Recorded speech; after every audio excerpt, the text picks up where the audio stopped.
Buongiorno a tutti, abbiamo oggi una notizia dirompente. Un giocatore con 2656 punti elo, Kirill Shevchenko, è stato squalificato dal campionato spagnolo a squadre nella Serie A per sospetti di cheating. Ovviamente c'è stata, diciamo, una grandissima copertura della notizia sui mass media. Per esempio questo è un giornale, L'Avanguardia, un giornale spagnolo famosissimo, che è stato uno dei primi, no? Perché l'evento è stato giocato in Spagna, dove dice addirittura Kirill Shevchenko è stato squalificato per usare il cellulare in bagno, addirittura senza che ci sia stata, diciamo, ancora una decisione, una sentenza. Questo giornale lo condanna, lo dà già per condannato. E diciamo che l'articolo dice che il grande maestro ucraniano è stato colto barando, gli hanno assegnato 2 sconfitte nelle partite che ha disputato, dove aveva fatto 1,5 su 2. Ebbene, andiamo a vedere la notizia e abbiamo anche delle fonti di prima mano, perché ho potuto parlare con un membro del comitato d'appello del torneo, che è anche qualcuno che ha giocato, che ha giocato con noi su Matto Scacco, e mi ha fornito delle notizie di primissima mano. Se sei fermo da tempo sullo stesso punteggio, è perché ti mancano le conoscenze per progredire. Noi di Mattoscacco abbiamo creato la prima accademia di scacchi online per migliorare comodamente da casa. Vienici a trovare e scegli il corso più adatto alle tue esigenze. academy.mattoscacco.com. Perché è stato quello che appunto ha preso la decisione finale di espellere questo giocatore dal torneo, e gli ho anche chiesto un po' i motivi della sua decisione, i sospetti, così, e cercherò di fare un report aggiungendo informazioni che non potrete trovare nei giornali. Allora, vediamo innanzitutto chi è Kirill Shevchenko. Kirill Shevchenko è un fortissimo giocatore, 2656 punti elo, ha avuto 2694, super grande maestro, è stato tra i primi 40 giocatori al mondo, ha vinto vari super tornei, mi sembra che sia stato anche vice campione d'Europa, è fortissimo anche nei giochi Blitz e Bullet online su chess.com, eccetera. Ci ho giocato anche nel campionato italiano a squadre dell'anno scorso, cioè di quest'anno, ad aprile, perdendo con lui, erano dei casini. Ho giocato la Venoni, che è un'apertura secondo me scorretta, ho ottenuto un vantaggio di +2, poi dopo ha giocato benissimo, ha calcolato molto bene, mi sono confuso e ho perso. E a me è sembrato che, non ave- che lui che fosse un bravo ragazzo, e che non abbia ricorso a nessun mezzo illecito per vincere, e quindi cerchiamo di vedere un po' cos'è successo. Abbiamo anche le partite incriminate, sono qui le partite che ha giocato con Amin Bassem, il giocatore del continente africano più forte attualmente, e Vallejo Pons, il giocatore spagnolo più forte, che ha sempre avuto 2700, adesso un po' sceso di elo, ma è un giocatore fortissimo. Allora, prima di vedere le partite voglio raccontare l'aneddoto. Allora, il primo giorno del torneo, volevo raccontare un po' cosa è successo. Iniziamo dal primo giorno del torneo. Il primo giorno del torneo è successo un episodio alquanto sospetto, perché non ci sono state accuse di cheating particolari, ma una signora delle pulizie dell'hotel che costituiva la sede di gioco, durante il turno, è andata a pulire i bagni e ha trovato uno smartphone, e l'ha portato nella reception, chiedendo se fosse di qualche giocatore, e nessuno è andato a dire il cellulare è mio. Già questo è molto strano, un cellulare trovato in bagno, cosa sarà mai successo? in un bagno durante un torneo di scacchi. Beh, fin qua uno potrebbe dire, il cellulare magari, non so, qualcuno ce l'aveva in tasca, qualche spettatore, è caduto qualcuno, verrà a prenderlo, non è venuto a prenderlo nessuno.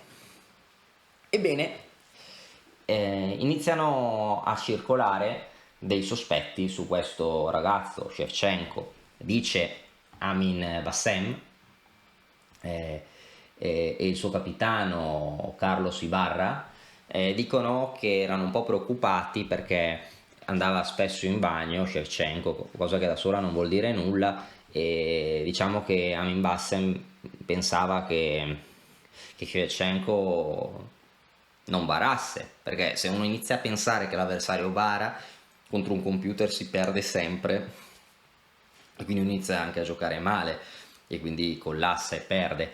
E diceva Amin che aveva dei sospetti perché, sempre secondo Amin, Shevchenko andava in bagno, poi tornava, giocava molto velocemente. E allora cosa è successo? Nella partita successiva Shevchenko gioca contro Vallejo Pons e Vallejo gioca la difesa Petrov o la difesa russa, e dopo cavallo per E5 qua tutti giocano D6 che è la principale, ma Vallejo ha giocato cavallo per E4 che è una variante secondaria. A questo punto Shevchenko, secondo i testimoni, che secondo le fonti che hanno parlato con me, non sapeva molto bene cosa fare, e ha pensato molto qui prima di giocare donne 2. Cosa un po' strana mi hanno detto, perché Vallejo avrebbe giocato donne 7 subito al colpo perché è l'unica mossa possibile. Ebbene, Shevchenko ha pensato molto a donne 2 ed è corso in bagno. Vallejo ha giocato donne 7, Shevchenko è stato in bagno 5 minuti, poi è tornato e ha giocato tutto l'ampo, tutto il seguito, dove ha restituito il pedone per avere un leggero vantaggio. Il materiale pari, ma il nero i pezzi messi un po' male, il bianco giocherà diciamo cavallo B5 in un certo momento, il bianco ha giocato cavallo B5, il materiale pari, ma ora il nero ha un pedone isolato, il bianco ha la coppia degli alfieri, e qua Shevchenko ha distrutto Paco Vallejo, l'ha spazzato via tecnicamente utilizzando proprio dei vantaggi piccoli, no? Della coppia degli alfieri, ha giocato davvero bene e ha giocato una partita incredibile, una partita molto lunga, adesso non starò qua a far vedere, ma ha vinto alla fine un finale con gli alfieri contrari, proprio l'ha vinto proprio alla fine in modo davvero bello. Ok, che insegnamenti potremmo trarre da questa partita? Una bella partita, no? Da parte di Shevchenko, sì, se non fosse che Vallejo si è lamentato perché diceva che, non so, già in apertura diceva che l'avversario si alzava spesso e andava in bagno. A questo punto l'arbitro ha imposto l'obbligo di chiedere il permesso, no? Prima di andare in bagno, e secondo quanto detto l'arbitro, Shevchenko non gli ha mai chiesto il permesso, continuava ad andarci senza chiedere il permesso. E allora, quando toccava a Shevchenko, stava pensando, diciamo che gli arbitri, gli organizzatori, sono andati a controllare il bagno, a fare un'ispezione nei bagni, e hanno trovato un telefono con accanto un bigliettino. Il bigliettino in spagnolo diceva: non toccate questo telefono per piacere, l'ospite probabilmente dell'albergo, risponderà a una chiamata questa notte. Quindi il giallo, cioè nel bagno c'è un telefono con su scritto: l'ospite risponderà a una chiamata stanotte. Allora gli arbitri prendono le prove, il telefono, il bigliettino, e chiudono il bagno. Adesso, secondo ciò che ho saputo, Shevchenko non ha più avuto accesso a questo bagno, e secondo l'ipotesi che consultasse il motore in questo bagno, Shevchenko è riuscito comunque a vincere a questo punto senza usare sicuramente nessun motore. Eppure perché qua se hanno chiuso il bagno, già qua Shevchenko non avrebbe avuto nessun presunto accesso a nessun mezzo informatico. Comunque non sto dicendo che prima lo consultasse, sto dicendo secondo l'ipotesi accusatoria degli arbitri del torneo. Ebbene, cosa potremmo dire? Un giocatore forte come Shevchenko, che comunque è bravo a giocare a scacchi, comunque aveva già un vantaggio così schiacciante che poi ha pressato Vallejo e l'ha battuto. E diciamo che nonostante questo, cioè quello che pensano, no? Gli arbitri così, che pur essendo un giocatore forte magari non si fidava del proprio gioco, delle proprie analisi d'apertura o del medio gioco e volesse comunque, diciamo, consultare il motore. E allora cosa è successo? Chiudono il bagno e questa fonte che faceva parte del comitato d'appello degli arbitri mi ha raccontato che Shevchenko è andato più volte nel bagno e ovviamente nei servizi, no, di un torneo ci sono tanti bagni, nel bagno degli uomini, no, ci sono tanti bagni, alcuni bagni dove uno deve entrare, alcuni bagni che per un uso più veloce, no, uno non deve nemmeno entrare, no, fa quello che deve fare veloce. Ebbene, Shevchenko stava aspettando che si liberasse quel bagno lì, che era stato chiuso, che era stato proprio chiuso ermeticamente, no, dagli arbitri, e aspettava 10-20 minuti che si liberasse e, visto che il bagno non si liberava, anziché andare in uno degli altri bagni che erano liberi, è tornato direttamente in sede di gioco. Un comportamento che mi hanno definito molto sospetto le persone con cui ho parlato. Davvero molto strano, no? Cioè lui va in bagno, perché la partita dura 4-5 ore, uno magari deve andare in bagno, ha dei problemi, deve andare, però se ci sono vari bagni liberi, perché uno deve aspettare 10-20 minuti che quel bagno lì, che era stato chiuso perché prima c'era un cellulare, perché uno deve aspettare quel bagno lì si liberi, non si libera, allora va in un altro bagno e poi non va in nessun altro bagno, quindi probabilmente dicono questo giocatore non aveva necessità di andare in bagno, aspettava che si liberasse il bagno incriminato per poter usare il cellulare, sempre secondo i sospetti degli arbitri. Cosa hanno fatto poi gli arbitri per prendere una decisione importante di assegnare, di trasformare il risultato di questa vittoria di Shevchenko contro Vallejo e della patta del giorno precedente di Shevchenko contro Amin, un risultato che avrebbe appunto influenzato i risultati di tutta la squadra, perché per un solo punto di differenza o mezzo punto diciamo che la squadra avrebbe potuto perdere anziché vincere, sarebbe potuto succedere un disastro. E quindi cosa è successo? Gli arbitri sono andati a prendere questo bigliettino e hanno confrontato l'inchiostro del bigliettino con l'inchiostro della penna di Shevchenko e hanno detto che l'inchiostro era simile, se non lo stesso a loro risultava simile, e in più la scrittura, l'ortografia sembrava identica e quindi hanno pensato che il bigliettino lo avesse scritto Shevchenko per per manifestare alla signora delle pulizie che se fosse entrata di nuovo nel bagno, per piacere non toccasse il cellulare, perché sarebbe servito a un ospite. Detto questo, con questi sospetti, per via del fatto che il giocatore era andato in bagno senza il permesso dell'arbitro ripetutamente, per via che sono stati trovati 2 cellulari e il secondo giorno è stato trovato un cellulare con un bigliettino, il giocatore è stato squalificato. Detto questo, il circolo ha fatto appello, perché il circolo ha fatto appello, che era il circolo favorito per la vittoria del torneo, ha fatto appello dicendo che non c'erano prove matematiche, che non c'era la sicurezza al 100% che Shevchenko avesse barato. Shevchenko, che non parlava spagnolo, aiutato da alcuni compagni di squadra che sì, parlavano lo spagnolo, ha negato categoricamente tutte le accuse, dicendo che assolutamente non c'era nessuna prova e che lui non aveva barato. A questo punto diciamo che tutte le decisioni passavano al comitato d'appello, dove ci sono 3 persone.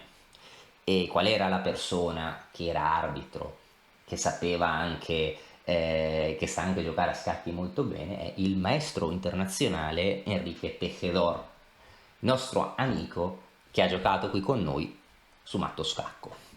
Ebbene, mi diceva che durante il torneo era una rottura di scatole, no? Far parte del comitato d'appello, magari, non so, qualcuno si lamenta per delle sciocchezze, per un rumore nella sala di gioco, magari si lamenta di sciocchezze, nessuno voleva avere quell'incarico lì e lui l'ha quasi accettato perché gliel'hanno chiesto, no? L'hanno implorato. Ebbene, a questo punto lui si trovava, dopo aver accettato questo incarico, si trovava a capo del comitato d'appello e con una decisione importantissima da prendere, cioè se confermare la decisione degli arbitri o accettare il ricorso e riammettere Shevchenko. Quindi grandissima responsabilità, e mi ha detto Tejedor che hanno soppesato tutte le evidenze, tutte le prove.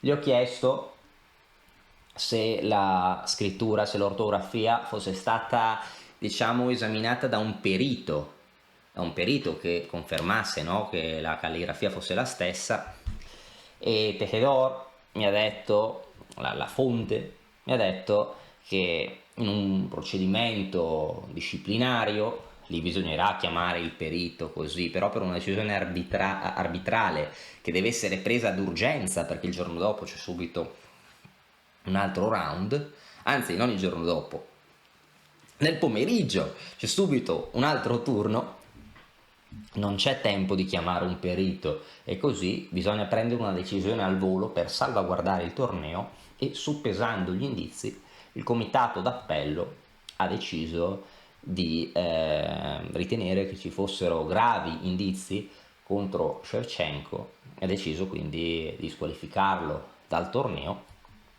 di togliergli 2 punti.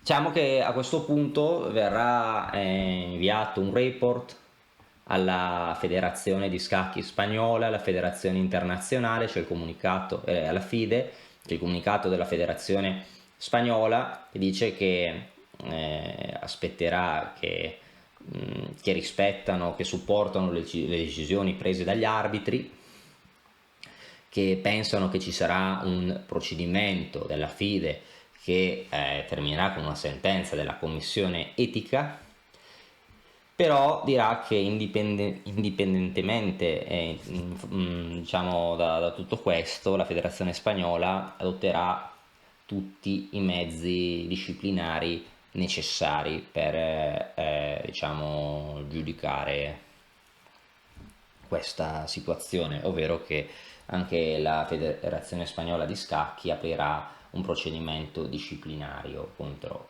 Shevchenko.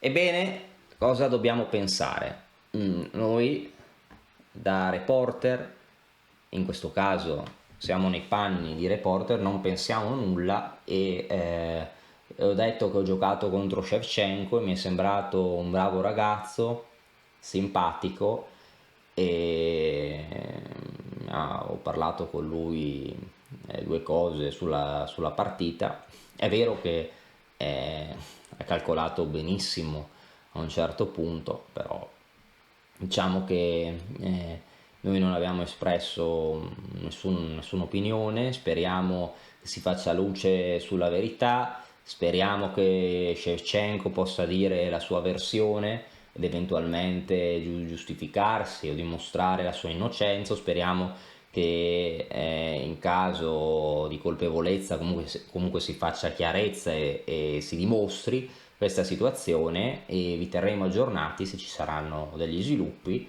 Se avete delle opinioni e volete dire cosa ne pensate, potete scriverlo nei commenti. cercheremo di quindi aggiornarvi se ci sono degli sviluppi e cercheremo poi altri report interessanti su notizie recenti. Alla prossima!